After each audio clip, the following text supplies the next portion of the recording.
سے حاضری ہو رہی ہے۔ یہ بات یہاں پہ حقیقت میں صادر ہوتی ہے کہ آتے وہی ہیں جنہیں آقا بلاتے ہیں۔ ان کے سامنے نہ تو کوئی ان بارش اس کو روک سکتی ہے، نہ ٹھنڈ روک سکتی ہے، بس وہ عشق جو ہے نا وہ سر چڑھ کے بولتا ہے۔ یہی عشق کی بات ہے نا، یہی عشق کے تقاضے ہیں کہ جو حضرت ابوبکر صدیق رضی اللہ تعالی عنہ نے آپ سے عشق کیا اور کتنا وقت آپ کی رفاقت میں، ہر لمحہ آپ کی رفاقت میں گزرا۔ اللہ اکبر، یار غار بھی بنے، اللہ اکبر۔ اور آپ صلی اللہ علیہ وسلم کے جو معاملات تھے جس کو کفار مذاق بناتے تھے، تو آپ حضرت ابوبکر صدیق رضی اللہ تعالیٰ عنہ تصدیق فرمایا کرتے تھے۔ اللہ اکبر۔ قبلہ علامہ صاحب نے چونکہ جانا ہے، اس لیے مائک میں ان کے حوالے کرتا ہوں۔ آپ اپنے خوبصورت بیان سے ہمارے دلوں کو منور بھی فرمائیں گے اور ہمارے لیے دعائیں بھی فرمائیں گے، کیونکہ آپ جیسے نیک صالح باعمل علماء اکرام ہمارا اثاثہ ہے۔ انہی کی وجہ سے یہ محفلوں میں رنگینیاں ہیں، انہی کی وجہ سے لوگ اللہ تعالیٰ اور اس کے محبوب صلی اللہ علیہ وسلم کی محافل میں آتے ہیں اور باتیں سنتے ہیں اور اس پہ عمل کی بھی کوشش کرتے ہیں۔ یہی اللہ تعالیٰ نے اپنے محبوب صلی اللہ علیہ وسلم کو یہی تو عنایت فرمایا تھا کہ اے محبوب تو اپنی امت کا پوری کائنات کے لیے تو رہنما ہے، پورے جہانوں کے لیے تو راہ ہدایت ہے۔ اللہ اکبر۔ اور حضور صلی اللہ علیہ وسلم کے جو تعلیمات ہیں ان کو جب عالم دین بیان فرماتے ہیں قرآن و حدیث کی روشنی میں، تو پھر ایمان تازہ تو ہوتا ہے نا، پھر پتہ چلتا ہے کہ ہمارا اللہ ہمیں قرآن پاک میں کیا حکم عطا فرماتا ہے، حضور صلی اللہ علیہ وسلم کا کیا مقام ہے، اور اس کائنات کا ذرہ ذرہ جو ہے وہ میری حمد کرتا ہے اور میرے محبوب صلی اللہ علیہ وسلم پہ درود پاک پڑھتا ہے۔ میرے حکم کے بغیر پتہ بھی نہیں ہل سکتا، میرے حکم کے بغیر پتہ بھی نہیں ہل سکتا۔ اللہ اکبر۔ دیکھیں یہ سب جب درخت ہوا سے جھومتے ہیں تو یقیناً یہ وجد والے ہی معاملے ہوتے ہیں، وجد والے ہی معاملے آتے ہیں۔ جب وجد انسان کو آتا ہے تو وہ جھومتا ہے، جب وجد آدمی کو آتا ہے تو وہ جھومتا ہے، اور جب یہ درخت کائنات کی ہر چیز اللہ تعالیٰ کا ذکر کرتی ہے تو وہ وجد میں جھومتی ہے۔ کیا بات ہے۔ بسم اللہ۔ نحمده ونصلي ونسلم على رسوله الكريم اما بعد فاعوذ بالله من الشيطان الرجيم بسم الله الرحمن الرحيم يا ايها الذين امنوا اتقوا الله وابتغوا اليه الوسيله وجاهدوا في سبيله لعلكم تفلحون قال الله تعالى في مقام آخر ولما جاءهم كتاب من عند الله مصدق لما معهم وكانوا من قبل يستفتحون على الذين كفروا فلما جاءهم ما عرفوا كفروا به قال الله تعالى في مقام آخر اذهبوا بقميصي هذا فألقوه على وجه أبي يأت بصيرا. قال الله تعالى في مقام آخر ولو أنهم إذ ظلموا أنفسهم جاءوك فاستغفروا الله واستغفر لهم الرسول. قال الله تعالى في مقام آخر وما كان الله ليعذبهم وأنت فيهم. صدق وصدق رسوله النبي الكريم. إن الله وملائكته يصلون على النبي يا أيها الذين آمنوا صلوا عليه وسلموا تسلیما. محبت، عقیدت، ذوق شوق کے ساتھ بلند آواز سے درود و سلام. الصلاة والسلام علیک یا سیدی یا رسول اللہ وعلی آلک واصحابک یا سیدی یا حبیب اللہ. الصلاة والسلام علیک یا رحمت للعالمین وعلی آلک واصحابک یا محمد رسول اللہ. اللہ رب العزت کی حمد و ثنا کے بعد پیارے نبی سرور کائنات، مدینہ کے چاند، آمنہ کے لال، احمد مجتبیٰ حضرت محمد مصطفیٰ سب کہو صلی اللہ علیہ وآلہ وسلم کی ذات اقدس پر بے شمار درود و سلام کا نذرانہ پیش کرنے کے بعد انتہائی ذی احتشام، واجب الاحترام صدر محفل، زینت محفل، رہبر شریعت، پیر طریقت حضور قبلہ سید محمد اشتیاق احمد شاہ صاحب دامت برکاتہم العالیہ و معزز سامعین و حاضرین، السلام علیکم ورحمۃ اللہ وبرکاتہ. اللہ رب العزت کا شکر ہے کہ جس کی دی ہوئی توفیق سے ہم پھر ایک مرتبہ ہفتے کے بعد روحانی، تربیتی، اصلاحی محفل اور نشست میں حاضر ہیں. اللہ تعالی ہم سب کو اپنی اپنی اصلاح کی توفیق نصیب فرمائے. قبلہ شاہ صاحب نے میرے ذمہ جو موضوع کا حکم دیا ہے وہ ہے وسیلہ کی شرعی حیثیت. وسیلہ کس کو کہتے ہیں اور اس کی شرعی حیثیت کیا ہے؟ آئیے قرآن کی طرف چلتے ہیں.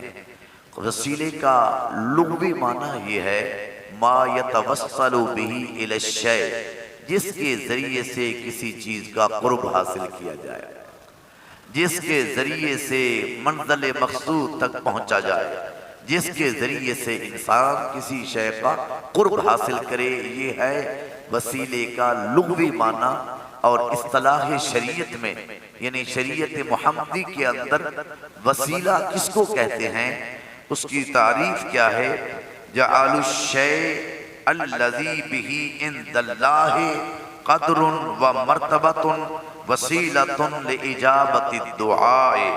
ایسی چیز کو دعائے قبولیت کا وسیلہ بنانا جس چیز کا رتبہ اللہ کے ہاں اونچا ہو، جو چیز اللہ کو پیاری لگے، جو اللہ کو پسند آئے، جو اللہ کو محبوب ہو، جس چیز پر اللہ کو پیار ہو، اس چیز کا وسیلہ دعا کی قبولیت کے لیے اس کو وسیلہ بنانا، اس کو شریعت کی اصطلاح میں وسیلہ کہتے ہیں.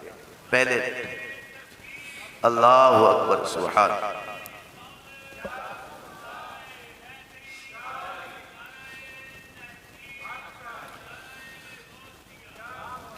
اب وسیلے کی کئی اقسام ہیں.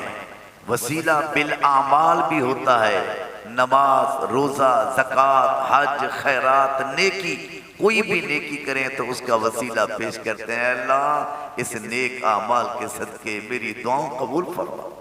بخاری شریف کی حدیث کئی مرتبہ پڑھ چکے، کئی دفعہ سن چکے. وہ 3 آدمی سفر کر رہے تھے، غار کے اندر جا کر بارش آئی، غار کا سہارا لیا، اندر چھپے، اوپر سے غار نیچے گری.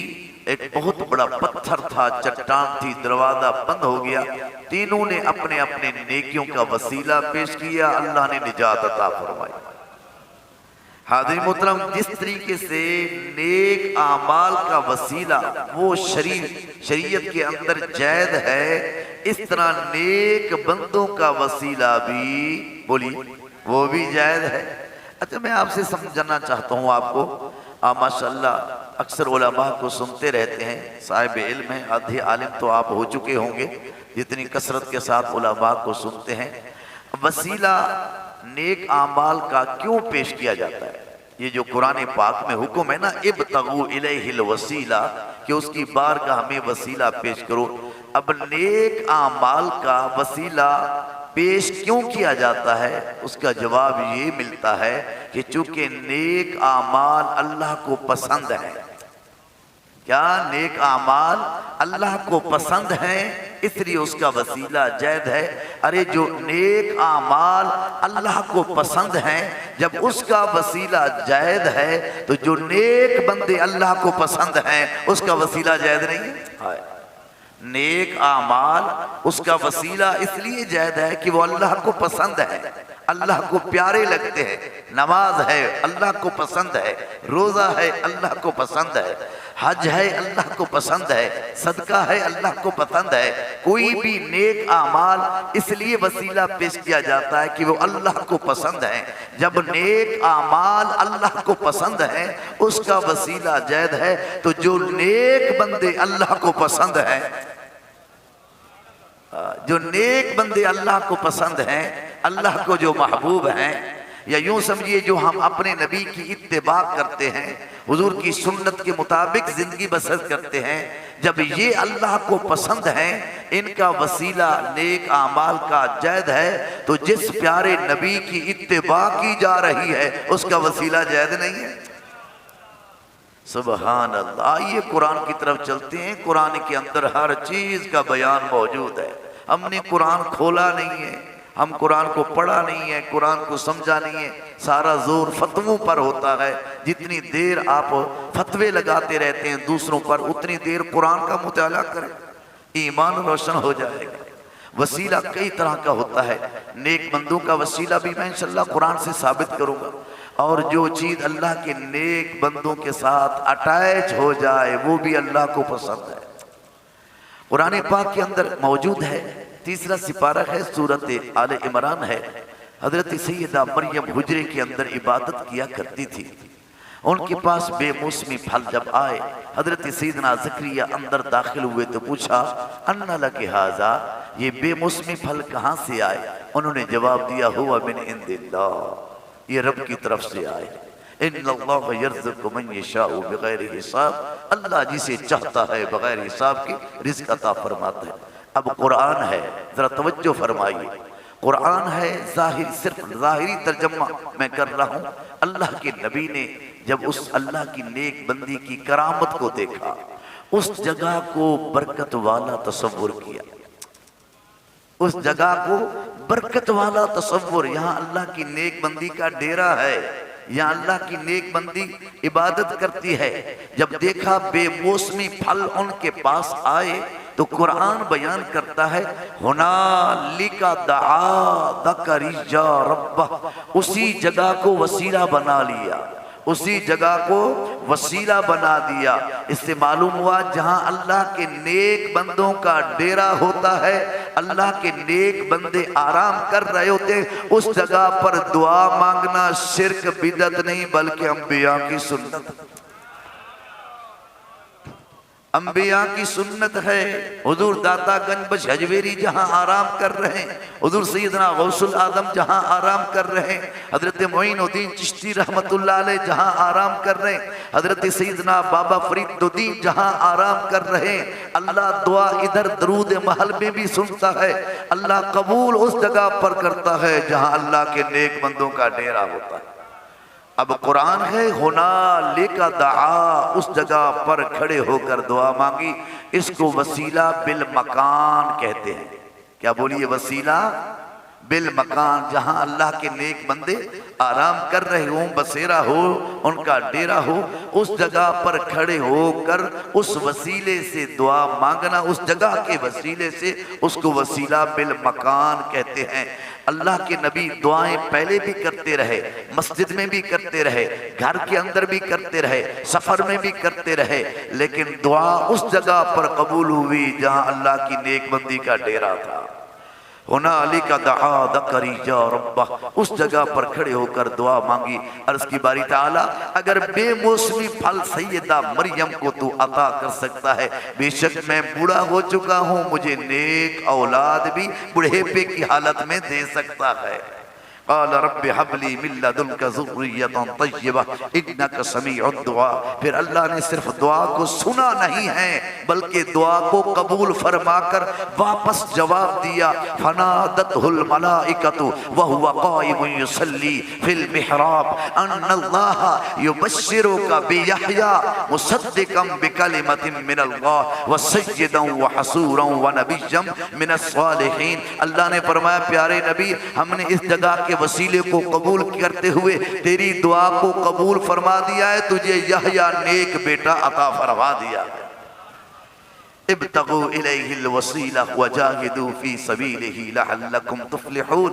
آگے ذرا چلیے قرآن کیا بیان کرتا ہے۔ خدا کی قسم ابھی میرے نبی دنیا کے اندر آئے نہیں تھے، ولادت نہیں ہوئی، بعثت نہیں ہوئی، اس وقت بھی لوگ میرے نبی کی آمد سے پہلے میرے نبی کا وسیلہ پیش کر رہے ہیں۔ اٹھائیے قرآن پاک کی سورۃ بقرہ آیت نمبر 90، اللہ قرآن میں بیان کرتا ہے وَلَمَّا جَاءَهُمْ كِتَابٌ مِّنْ عِنْدِ اللَّهِ مُصَدِّقٌ لِمَا مَعَهُمْ وَكَانُوا مِنْ قَبْلُ يَسْتَفْتِحُونَ عَلَى الَّذِينَ كَفَرُوا فَلَمَّا جَاءَهُمْ مَا عَرَفُوا كَفَرُوا بِهِ۔ طبرانی شریف کی حدیث مبارکہ بھی موجود ہے، اس کی تفسیر حضرت ابن عباس بیان فرماتے ہیں، وہ فرماتے ہیں بہقی کے اندر بھی ہے، طبرانی کے اندر بھی ہے، کافر یہودی لوگ اور اہل کتاب جب کفار کے ساتھ مشرکین کے ساتھ جہاد کرتے تھے، ان کے ساتھ جب لڑائی کرتے تھے تو اللہ کی بارگاہ میں عرض کرتے اللہم انا نسألک بحق نبی رحمت صلی اللہ علیہ وسلم الذی وعدتہ فی آخر الزمان۔ اے اللہ ہم کافروں اور مشرکین کے ساتھ جہاد کر رہے ہیں، ان کے ساتھ لڑائی کر رہے ہیں، لیکن تیری بارگاہ کے اندر سوال کرتے ہیں اس آخر الزمان نبی محمد کا صدقہ ہمیں جنگ کے اندر فتح عطا فرما۔ حضرت ابن عباس فرماتے ہیں جب وہ حضور کا وسیلہ پیش کرتے اللہ حضور کے وسیلے سے ان کو فتح عطا فرما دیتے۔ اور پھر اللہ نے قرآن بیان فرمایا وَلَمَّا جَاءَهُمْ كِتَابٌ مِّنْ عِنْدِ اللَّهِ، جب ان کے پاس اللہ کی طرف سے کتاب آئی مصدق لما معہم، اور وہ تصدیق کرنے والی بھی ہے، وَكَانُوا مِنْ قَبْلُ يَسْتَفْتِحُونَ، یہی یہودی حضور کی بعثت سے پہلے حضور کا وسیلہ لے کر فتح کی دعا مانگتے تھے، عرض کرتے تھے اے اللہ پیارے نبی کے صدقے ان کے وسیلے سے ہمیں جنگ میں فتح عطا فرما۔ میرا رب قرآن میں فرماتا ہے فَلَمَّا جَاءَهُمْ ما عرفوا، جب میرے نبی تشریف لائے پہچان بھی لیا لیکن بدبختی ہے انہوں نے انکار کر بیٹھے۔ فلما جاءہم، اب حضور ابھی تشریف نہیں لائے تھے، ابھی دنیا کے اندر آئے نہیں تھے، تو اس وقت بھی لوگ میرے نبی کا وسیلہ پیش فرما رہے۔ اب جب میرے نبی آ گئے پھر بھی وسیلہ صحابہ کرام مانگتے تھے۔ میرے نبی جب دنیا سے قبر مبارک میں چلے گئے اس وقت بھی صحابہ کرام میرے نبی کا وسیلہ پیش کرتے تھے۔ یہ ساری باتیں قرآن کے اندر ہیں، حدیث کے اندر ہیں۔ اللہ اکبر۔ قرآن پاک کا 12واں سپارہ ہے، سورۃ یوسف ہے۔ قرآن بیان کرتا ہے حضرت یعقوب علیہ السلام حضرت یوسف علیہ السلام کی جدائی میں رو رو کر وَبِيَضَّتْ عَيْنَاهُ مِنَ الْحُزْنِ فَهُوَ كَظِيمٌ، ان کی آنکھیں سفید ہو گئی۔ جب حضرت سیدنا یوسف علیہ السلام کو پتہ چلا کہ میرے والد محترم کی آنکھیں رو رو کر میری جدائی میں آنکھیں سفید ہو چکی ہیں، یہ امتحان تھا، آزمائش تھی۔ اللہ اکبر۔ تو پھر انہوں نے کیا کیا؟ اپنے جسم کے ساتھ لگا ہوا کرتا اتارا، کرتا اتار کر اپنے بھائی کو دیا، قاصد کو دیا، فرمایا اذهبوا بقمیصی ھذا فالقوہ علی وجہ ابی یأت بصیرا، یہ کرتا میرا ہے، اس کی اٹیچمنٹ میرے جسم کے ساتھ ہے، یہ لے کر چلتے چلتے جاؤ میرے باپ کی آنکھوں پر لگاؤ، بس اس کرتے کی لگنے کی دیر ہوگی اللہ اس قمیض کے صدقے شفا عطا کرے گا۔ سبحان اللہ۔ اب قرآن بیان کرتا ہے، اٹھائیے قرآن پاک کا 13واں سپارہ سورۃ یوسف ہے۔ ابھی وہ قمیض کنعان سے چلی تھی، ابھی پہنچی نہیں تھی، ہزاروں میل دور تھی ابھی وہ قمیض۔ ادھر اللہ کے نبی یعقوب علیہ السلام فرماتے ہیں انی اجد ریح یوسف، آج میں اپنے پیارے بیٹے کی یوسف کی خوشبو محسوس کر رہا ہوں۔ قربان جائیے نبی کی قوت سماعت پر بھی اور قوت شامہ پر بھی، قوت شامہ۔ یہ تو یعقوب علیہ السلام کا یہ کمال ہے کہ ہزاروں میل خوشبو محسوس کر رہے ہیں، تو میرے نبی کا کمال کیا ہو؟ انی آجد ریح یوسف لولا ان تفندون، آج مجھے اپنے پیارے بیٹے یوسف کی خوشبو آ رہی ہے۔ اب وہ جب قمیض چلتی چلتی ہوئی جب کنعان کے اندر پہنچی تو پھر ہوا کیا؟ قرآن بیان کرتا ہے اس اللہ کے نبی یعقوب علیہ السلام کی آنکھوں پر جو آنکھیں سفید ہو چکی تھی، حضرت یوسف کا جب کرتا ان کی آنکھوں پر لگا، فرتد بصیرا، آنکھیں روشن ہو گئی، آنکھیں روشن ہو گئی۔ اب اس قمیض نے تو اللہ اکبر آنکھیں روشن نہیں کی تھی، آنکھیں روشن اللہ نے کی تھی، اور قمیض وسیلہ تھا۔ سمجھ آ رہی کہ روشن کرنے والا اللہ ہے، سب کچھ اللہ کرنے والا ہے، لیکن وہ قمیض جو اللہ کے نبی کے جسم کے ساتھ لگ گئی وہ وسیلہ بن گیا۔ یہی اہل سنت جماعت کا عقیدہ ہے، یہی اہل سنت جماعت کا مسلک ہے۔ سب کچھ اللہ کرتا ہے، لیکن نیک بندوں کا جب وسیلہ پیش کیا جاتا ہے اللہ رد نہیں کرتا، وہ دعائیں قبول بھی فرما دیتا۔ اللہ اکبر۔ اگر وسیلہ نیک بندوں کا یا نیک بندوں کے جسم کے ساتھ کوئی چیز لگ جائے، اس کا اگر وسیلہ شرک اور بدعت ہوتا تو اللہ کے پیارے نبی حضرت یوسف یہ کام نہ کرتے۔ اگر وسیلہ شرک اور بدعت ہوتا تو آگے جس کی طرف قمیض بھیجی جا رہی ہے وہ بھی اللہ کے نبی ہیں، ورنہ وہ بھی فرما دیتے پیارے بیٹے یوسف یہ کیا کر رہے ہو، یہ تو شرک ہے، آنکھیں تو روشن اللہ کرتا ہے، یہ قمیض کیوں بھجوا رہے ہو؟ تو معلوم ہوا کہ جو چیز اللہ کے نیک بندوں کے ساتھ لگ جائے اس میں بھی اللہ خیر و برکت رکھتا ہے، اس کے اندر بھی اللہ بولیے خیر و برکت رکھتا ہے۔ قرآن پاک کے اندر ہے نا وَمَا كَانَ اللَّهُ لِيُعَذِّبَهُمْ وَأَنْتَ فِيهِمْ، اے لوگو تم پر عذاب کیوں نہیں آتا، تم پر اس طرح کا عذاب کیوں نہیں، تم بندر اور سور کیوں نہیں بنے، اس طرح کا عذاب جو پہلی امتوں پر وہ اس لیے نہیں آیا، یہ وسیلہ ہے میرے نبی کا، سبحان، میرے نبی کے صدقے تم بچے ہوئے ہو، امن کی سلامتی کی ضمانت ہے میرے نبی کا وجود، میرے نبی کے صدقے تم بچے ہوئے ہو، میرے نبی کا وسیلہ ہے، میرے نبی کے توسل سے تم بچے ہوئے ہو، ورنہ تو کب کے تم بندر بن جاتے، سور بن جاتے۔ میرے نبی کے وسیلے سے تمہاری شکلیں بھی محفوظ ہیں، اس شکلاں بھی نہیں بدل دیا، اس نام محمد دی مہربانی، اس شکلاں بھی نہیں بدل دیا، اس نام محمد دی مہربانی۔ اللہ اکبر۔ قرآن پاک کے اندر ایک اور جگہ پر بے شمار جگہ پر ہے، لیکن آپ حدیث مبارکہ کا سہارا لیتے ہیں۔ ترمذی شریف کی حدیث ہے اور نسائی شریف کی حدیث ہے، ابن ماجہ کی حدیث ہے۔ اللہ اکبر۔ وہ حدیث مبارکہ سنیے، خود رسول اکرم صلی اللہ علیہ وسلم نے وسیلہ کی تعلیم دی ہے، صحابہ کرام کو میرے نبی نے وسیلے کا حکم دیا ہے، وسیلے کی تعلیم دی ہے۔ میرے آقا دو جہاں سرور کائنات عالم کی بارگاہ کے میں نے حوالہ دے دیا، ترمذی شریف کا، نسائی کا، ابو داود کا، اور راوی ہیں حضرت سیدنا ابو حنیف رضی اللہ تعالیٰ عنہ۔ وہ بیان کرتے ہیں کہ ایک نابینا شخص چلتے چلتے ہوئے حضور کی بارگاہ کے اندر آیا، عرض کی یا رسول اللہ میری آنکھیں ختم ہو چکی ہیں، میں نابینا ہوں، یا رسول اللہ اللہ کی بارگاہ میں دعا مانگے، اللہ میری آنکھیں روشن فرما دے۔ میرے نبی نے فرمایا اگر تو صبر کرے تیرے لیے بہتر ہے، اگر صبر کرے تو تیرے لیے بہتر ہے، تجھے اللہ اجر اور ثواب عطا کرے گا۔ یا رسول اللہ برداشت نہیں ہوتا، ساری دنیا توڑا چہرہ ویکھے میں محروم رہا، ساری دنیا آپ کے چہرے کا دیدار کرے میں ویسے رہ جاؤں۔ یا رسول اللہ میرا بھی دل کرتا ہے، میری بھی آنکھیں ترستی ہیں کہ دیدار مصطفیٰ کو۔ سبحان، میرے آقا دو جہاں سرور علیہ وسلم نے کیا تعلیم دی۔ اب سن لیجئے، حدیث میرے سامنے ہے، میں نے حوالہ دے دیا ہے۔ میرے نبی علیہ السلام فرمایا جاؤ بہترین وضو کرو۔ وہ گیا وضو کیا، میرے نبی نے فرمایا 2 رکعت نفل پڑھو۔ 2 رکعت نفل پڑھنے کے بعد میرے نبی نے فرمایا تم میرے وسیلے سے دعا مانگو۔ سبحان، کیا کہا؟ میرے وسیلے سے۔ اب وہ الفاظ بھی سن لیجئے، حدیث مبارکہ میں ایمان تازہ ہو جائے گا۔ اللہم انی اسألک و اتوجہ الیک بمحمد نبی رحمت صلی اللہ علیہ وسلم، یا محمد انی قد توجہت بک الی ربی فی حاجتی۔ اے اللہ تیری بارگاہ میں سوال کرتا ہوں، اپنے پیارے نبی محمد کے صدقے میری آنکھوں کو روشن فرما دے۔ صحابہ کرام بیان فرماتے ہیں فواللہ، خدا کی قسم وہ صحابی رسول جب گیا تھا تو نابینا تھا، جب حضور کے وسیلے سے دعا مانگی ابھی محفل برخاست نہیں ہوئی تھی، اس کی آنکھیں روشن ہو چکی تھی۔ سبحان اللہ۔ ابھی جب ہم فواللہ ما تفرقنا، ابھی جب وہ گیا تھا، سبحان اللہ، نعرہ تکبیر، نعرہ رسالت، نعرہ خلافت، نعرہ حیدری، سبحان اللہ سبحان اللہ۔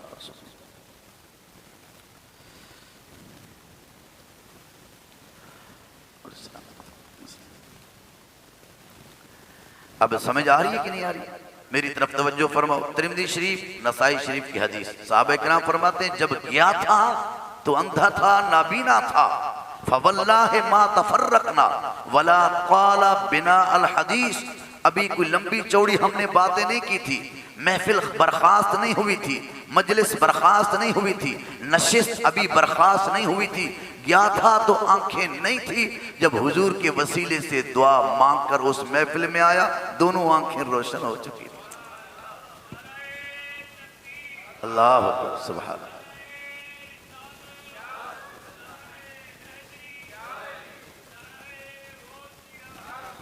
بخاری شریف کی حدیث مبارکہ، راوی حضرت سیدنا انس رضی اللہ تعالی، وہ بیان فرماتے ہیں، اب حدیث مبارکہ سنیے، بخاری اہم حدیث ہے، بڑی معتبر حدیث، فرماتے ہیں ان عمر ابن کانا اذا فتحوا استسقا بالعباس اللہم انا کننا نتوسل الیکا بنبینا فتسقینا وانا نتوسل الیکا بعم نبینا فسقینا۔ حضرت سیدنا عمر فاروق اعظم رضی اللہ تعالیٰ عنہ جب ہی مدینہ میں قحط سالی ہوتی تو اللہ کے حضور واسطہ پیش کرتے، اللہ کے حضور وسیلہ پیش کرتے، عرض کرتے اللہم انا نسألک، اے اللہ تیری بارگاہ کے اندر سوال کرتے ہیں۔ حضور کی تشریف آوری کی صورت کے اندر جب تک حضور ظاہری طور پر ہمارے سامنے تھے تو ہم حضور کا وسیلہ پیش کرتے تھے، اب آپ کی نسبت کی وجہ سے آپ کے چچا موجود ہیں، حضرت عباس رضی اللہ تعالیٰ عنہ کا وسیلہ پیش کرتے ہیں، اے اللہ حضور کے چچا کے صدقے بارش عطا فرما۔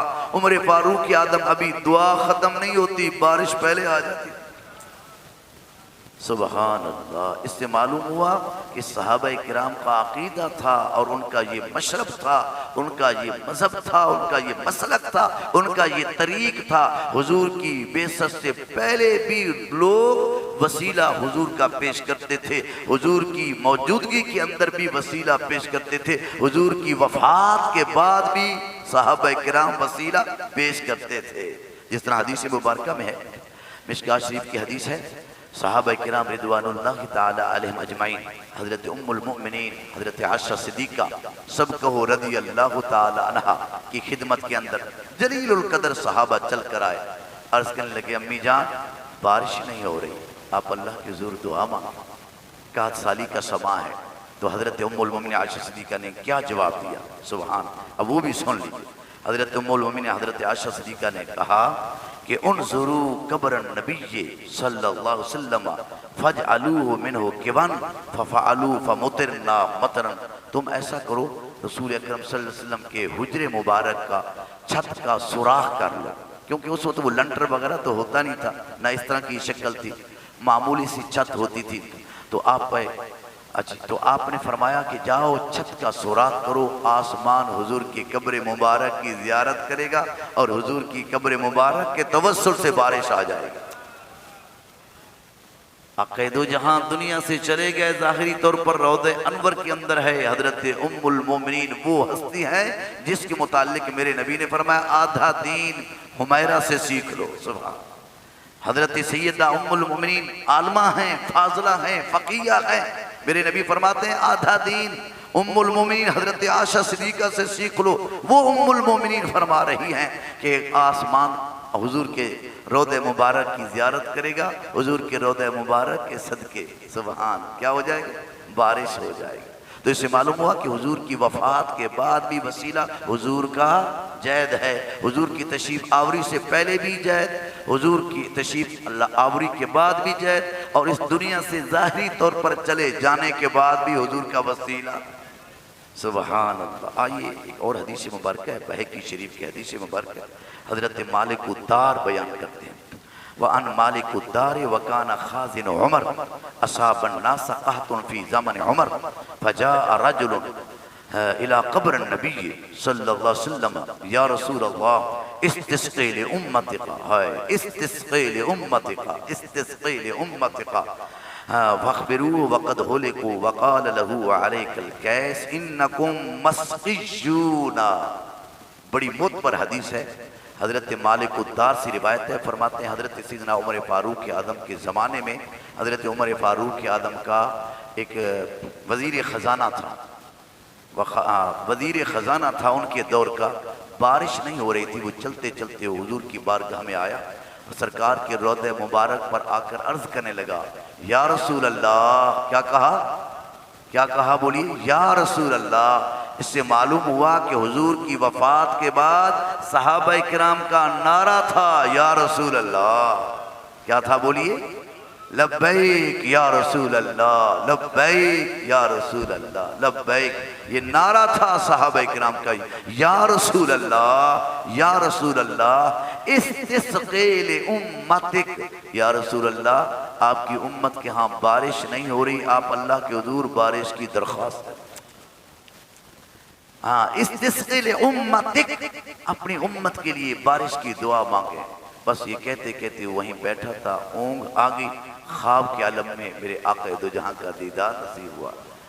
فرمایا جاؤ عمر کے پاس جاؤ، اس کو کہہ دو کہ حضور کے صدقے بارش ضرور آئے گی، انکم مسقیون، تم سیراب کیے جاؤ گے۔